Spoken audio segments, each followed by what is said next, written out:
Introduce yourself. Hi, I'm Mistress Kiva.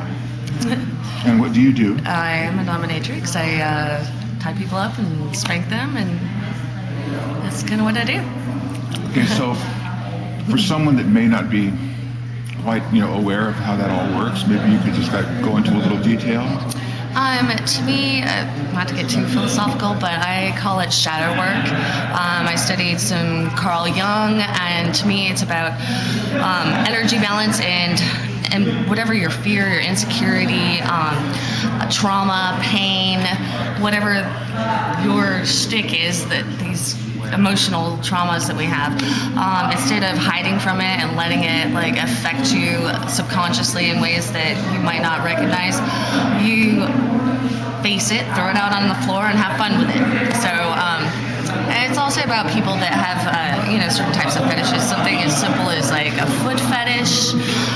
They carry for some reason deep shame, very deep shame, and to me it's when you come to my dungeon, if you like to wear girls' panties, that doesn't make you a bad person. It's okay. So it's a place for people to feel accepted and to explore their fantasies and fetishes, and also do some healing, And my motto is, as you crawl out the door, you will hold your head up high. So I want you to feel good about yourself, and so that's basically. So it's not just for sort of living your fantasies, but it's also sort of a release, like a release of tensions and pent-up desires, and fulfilling maybe fantasies that you've held inside. Yes, and working with, like I said, it's a lot of psychology.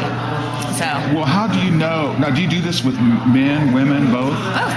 Mm-hmm. And couples, singles, yes, love groups? Love it, yes. I especially like working with couples because I think that is the proper place to explore if you can. Uh-huh. So for couples that are willing and open enough with each other to explore that's the best case scenario.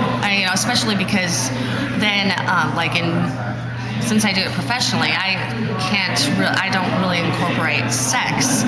It's sexual, but I do not do anything illegal. So if you can have that at home with your lover, that's the best, So nobody has an orgasm when they're with you? I might allow them to release themselves, maybe, That's as far as it goes. So if a couple came to you, what might be their, their goal or their intent? To just become more comfortable with the fantasy that they've maybe thought about? Thought about living? Yes, and to me, I think it's good to take turns being dominant in the relationship and have some fun with it.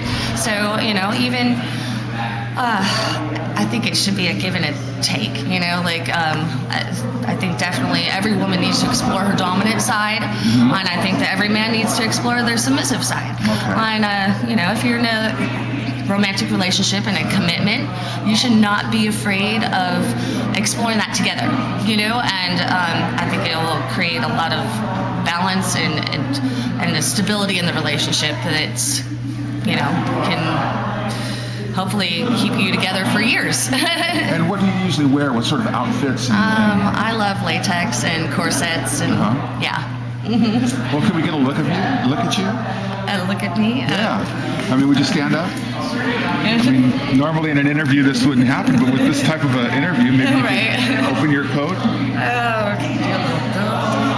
Yeah. There. Oh, very nice. And then, so how does someone get a hold of you if they want to?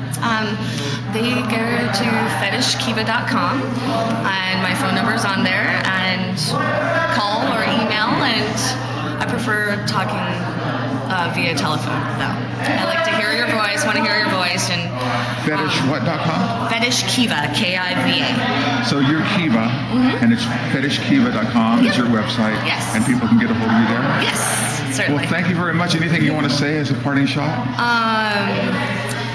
Thank you very much. Thank you very much. All right, turn around one time for me.